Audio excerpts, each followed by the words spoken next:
On September 8, 1944, the people of London heard something they had never heard before. Not the wail of air raid sirens, not the drone of bombers, not the whistle of a falling bomb. Nothing. Silence. And then an enormous explosion. A crater 30 feet deep. 11 people dead. No warning, no aircraft, no sound before the impact. Something had struck London from the edge of space, and there was nothing anyone could do to stop it. If you want to learn English through powerful true stories like this every single week, please follow our Facebook page and subscribe to our YouTube channel. The links are right below this video. Now, let us go back to understand the weapon that produced that silence and that explosion, the world's first ballistic missile, the weapon that traveled faster than sound, that gave no warning, that could not be shot down, the V-2 rocket. The story of the V-2 begins not with war, but with a dream. The dream of spaceflight. In the 1920s and early 1930s, a small group of rocket enthusiasts called the Verein für Raumschifffahrt, the Society for Space Travel, were experimenting with small liquid-fueled rockets in a field outside Berlin they called the rocket field. They were dreamers, scientists, and engineers who believed that rockets would one day take humanity beyond the Earth. Among the dreamers was a young man named Wernher von Braun. He was 19 years old when he first joined the Society for Space Travel. He was brilliant, he was charming, he was an aristocrat from a prominent German family, and he had one consuming passion: not war, not weapons, but space. He wanted to build rockets that would carry human beings to the moon and beyond. The path to that dream would take him somewhere much darker. First, in 1932, the German army came to the rocket field. They were interested not in space travel, but in weapons. The Treaty of Versailles, which ended World War I, had prohibited Germany from having long-range artillery. But the treaty said nothing about rockets. Rockets were so new that nobody had thought to include them.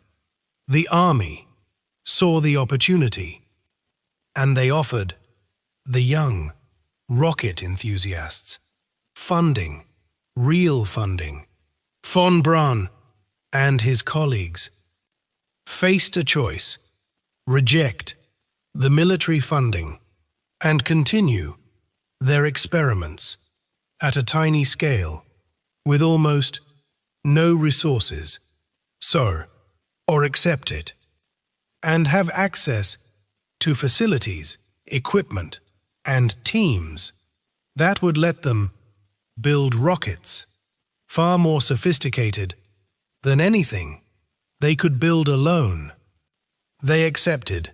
Von Braun told himself and others that the military application was temporary, that the technology would eventually be used for peaceful space exploration. He was right, eventually, but the road was long and very dark. The German rocket program moved to a new facility on the Baltic coast in northeastern Germany called Peenemünde.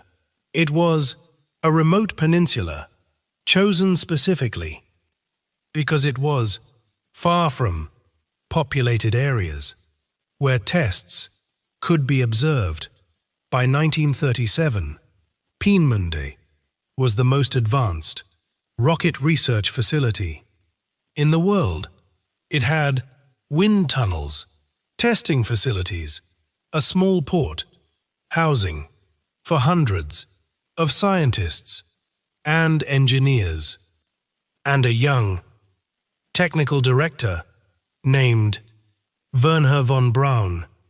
The rocket they were developing was called the A4. The military would later rename it the Vergeltungswaffe 2, Vengeance Weapon 2, the V2. It was an extraordinary machine for its time.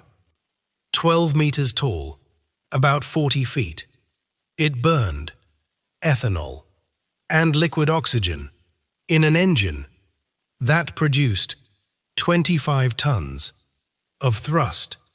It could reach a speed of 5,760 kilometers per hour, faster than any aircraft of the era. It could carry a 1-ton warhead, 300 kilometers. The development was not smooth. Early test flights were catastrophic failures. Rockets exploded on the launch pad. Rockets went sideways. Rockets reached altitude, then broke apart. The guidance systems failed. The engines failed. The fuel systems failed. The engineers learned from each failure, and slowly, painfully slowly, the A4 began to work.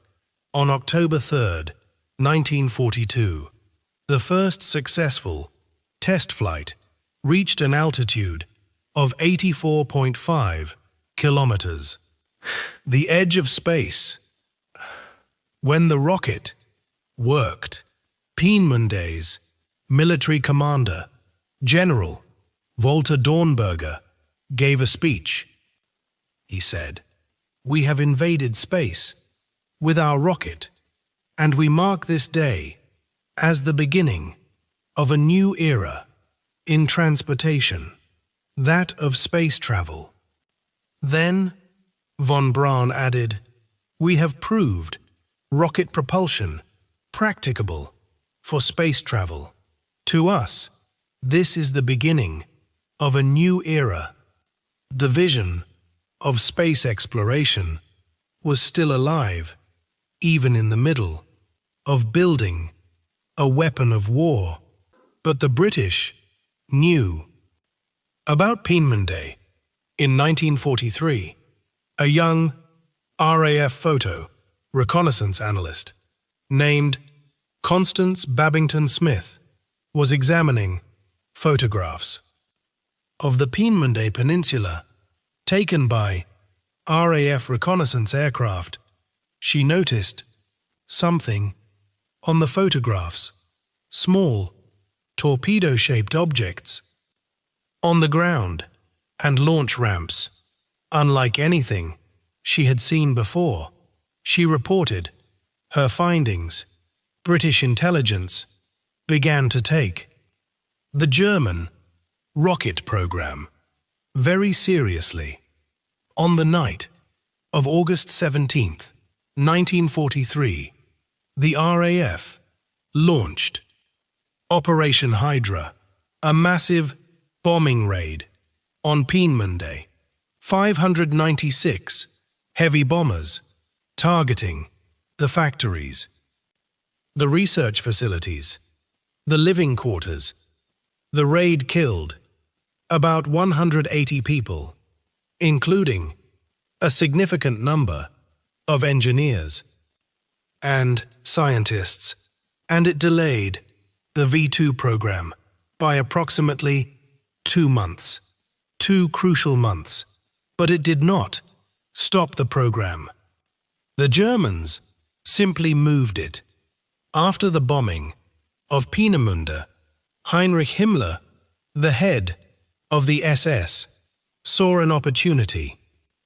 He offered to take the V2 program under SS control.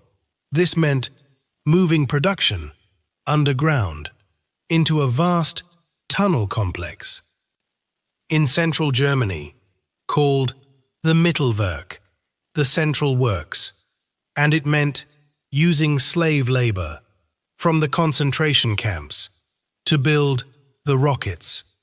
This is the darkest chapter of the V2 story. The Mittelwerk was served by a concentration camp called Dora, later known as Mittelbau-Dora. Prisoners were worked to their deaths, building the rockets that were supposed to help Germany win the war. The conditions were horrific. Men slept inside the tunnels. Ventilation was inadequate. Food was minimal. The work was brutal. More people died building the V2 than were killed by the V2. When it was used, Wernher von Braun visited the Mittelwerk. He saw the conditions. He was a member of the SS, an honorary rank that he later claimed was essentially mandatory. What he did or did not do with what he saw has been debated for decades. He later denied knowing the full extent of the suffering. Survivors of Dora told a different story. The moral stain on the brilliant engineer has never been fully washed away. On September 8, 1944, the first V2 struck London. It was followed by another. 16 seconds later, that struck Paris. The weapon was real. It was operational. And it was exactly as terrifying as everyone had feared. The V2 traveled at more than 5 times the speed of sound. It arrived before its own sound did. You heard the explosion before you heard the rocket coming. There was no warning possible. Between September 1944 and March 1945, Germany launched about 3,000 V2 rockets at targets in Britain, Belgium, and the Netherlands. London received about 1,400 of them. Antwerp, in Belgium, received even more, as the Allies used it as their main supply port. The damage was significant. More than 9,000 people were killed. Tens of thousands were wounded. Hundreds of thousands were made homeless. The psychological effect was perhaps even more devastating than the physical damage. With conventional bombing, you could hear the planes coming. You could go to a shelter. You had some choice. With the V2, you had no warning, no shelter. Helped. If a V2 hit it directly, you were alive, and then, without transition, you might not be. London had endured the Blitz. It had endured the V1 flying bombs, but the V2 created a different kind of fear, a fear of the invisible and the instantaneous. The British government initially tried to suppress information about the V2. They did not want to give Germany information about where the rockets were landing. They invented An explanation for the mysterious explosions, calling them gas main explosions. But Londoners were not fooled. They could see the craters. They knew gas mains did not create 30-foot deep holes in residential streets. The cover story collapsed quickly. Could the Allies do anything to stop the V2? The honest answer was almost nothing. You cannot shoot down a ballistic missile with a 1940s aircraft or anti-aircraft gun. The V2 was too fast. It came from too high. The only way to stop it was to destroy the rockets before they were launched, or to capture the territory from which they were fired. Allied aircraft bombed known V2 storage sites and launch preparation areas, but the mobile launchers were almost impossible to find. The V2 program also had a companion weapon called the V1, the Vergeltungswaffe 1, or Vengeance Weapon 1. The V1 was different from the V2. It was a flying bomb powered by a pulse jet engine that made a distinctive buzzing sound, which gave it its British nickname, the Doodlebug, or Buzz Bomb. You could hear the V1 coming, and crucially, when its engine stopped, you knew it was falling. And unlike the V2, the V1 could be shot down by aircraft. Against the V1, British defences became remarkably effective. Fighter aircraft, anti-aircraft guns, and barrage balloons destroyed more than half of all V1s launched at Britain. By the end of the V1 campaign, the RAF was shooting down more than 80% of V1s that crossed the coast. Against the V2, 0% could be stopped. This was the fundamental difference between the two weapons, and this was why the V2 was so significant in the history of warfare. The V2 also had an extraordinary range of secret programs around it. The Allies desperately wanted to capture intact V2 rockets to study their technology. A special operation called Operation Backfire was organized after the war to test and study captured V2s.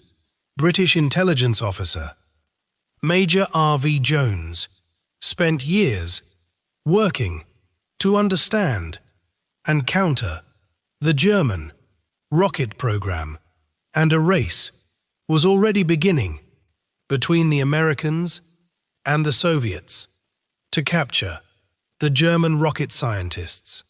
The Americans won the race for the rocket scientists. Wernher von Braun and about 150 of his colleagues surrendered to American forces rather than the Soviets. Von Braun had hidden the technical documents of the V2 program inside a mine shaft. He revealed their location to the Americans. The operation to bring the German rocket scientists to the United States was called Operation Paperclip. It would change the history of space travel and the Cold War forever. Operation Paperclip brought von Braun and his team to the United States. They were initially stationed at Fort Bliss In Texas, they continued their rocket work, now for America rather than Germany. Von Braun's moral history, his SS membership, his relationship to the Dora slave labor was systematically downplayed by the US government, which wanted his knowledge more than it wanted to confront his past. This decision has been controversial ever since. Meanwhile, the Soviets had captured their own share of German rocket technology and their own share of German rocket engineers, though not the most senior ones. The Soviet rocket program was led by Sergei Korolev, who would become von Braun's great rival in the space race. That was already beginning. Both men had learned from the V2. Both would transform that terrifying weapon into the vehicles that would carry humanity into space. The V2's last launch against England was on March 27, 1945. The last V2 to hit Britain killed one person in Orpington, Kent. On that date, her name was Ivy Millichamp. She was 34 years old. She was making tea in her kitchen when the V2 struck.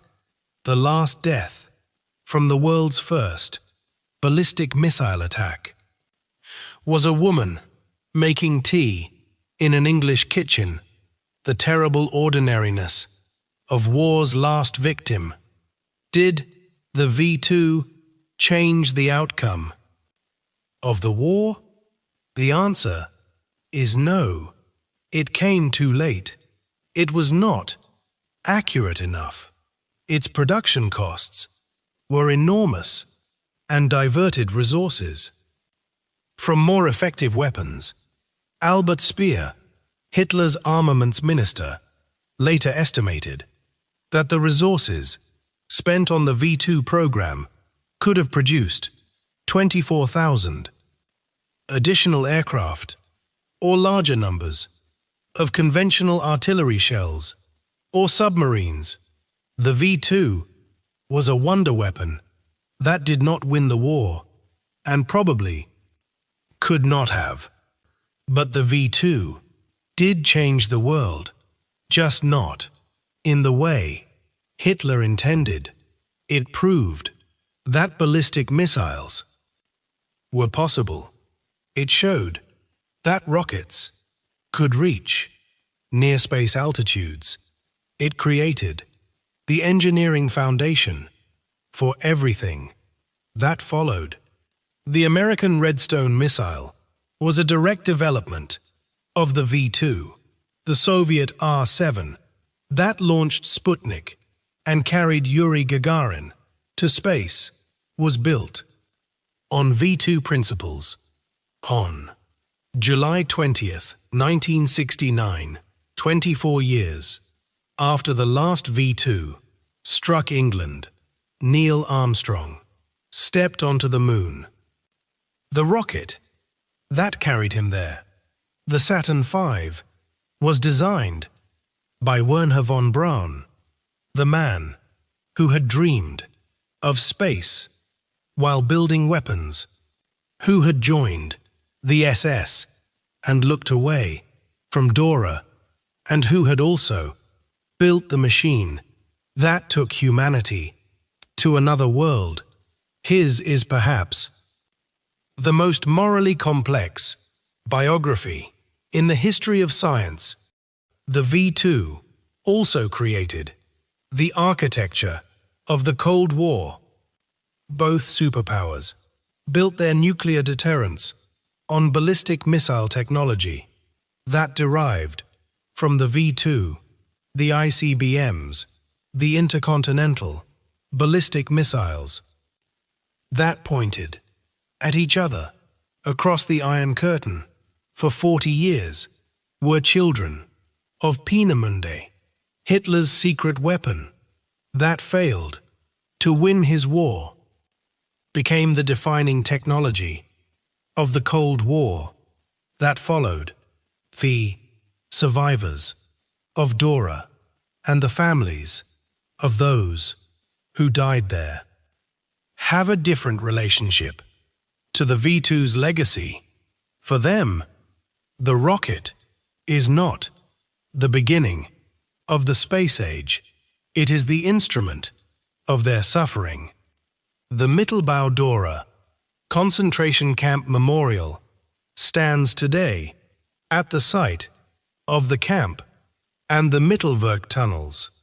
It reminds us that the technological achievement cannot be separated from the human cost of its production. Both are true at the same time, from the dreamers at the rocket field outside Berlin in the 1920s to the military laboratories of Peenemünde to the slave labor tunnels of the Mittelwerk to the first impact in London on September 8, 1944, to Ivy Millichamp making tea in Orpington, Kent on March 27, 1945, to the American and Soviet race to capture German rocket scientists, to the Cold War ICBMs, to the Saturn V and the Moon. The story of the V2 is not one story, it is several stories, braided together into something that defies simple judgment. It is the story of dreamers who wanted to go to space and found themselves building weapons. It is the story of prisoners who died building a weapon for a regime that had enslaved them. It is the story of a weapon that terrorized cities and failed to win a war. And it is the story of the technology that took humanity to the moon. The V2 reminds us of something difficult and important. Technology is not moral. Technology is a tool. What matters is who uses it, and for what purpose, and at what human cost. The same technology that rained terror on London eventually carried human beings to the surface of the moon. The question is not whether the technology was good or bad. The question is always what human choices shaped its use, and what human costs were paid along the way. The world's first ballistic missile came from a dream of reaching space. It was turned into a weapon by a regime that had no dreams, only ambitions. It was built by prisoners who died for it. It killed thousands who had no choice in its development or deployment, and it made possible the technology that took humanity to the moon and eventually will take us further still. No single object in the history of technology contains more contradiction than the V2. Thank you for watching this story on Storia English. If you enjoyed learning English through this powerful story, please subscribe to our YouTube channel and follow our Facebook page. Every week, we bring you a new story from history, told in clear, slow, simple English. We will see you in the next story.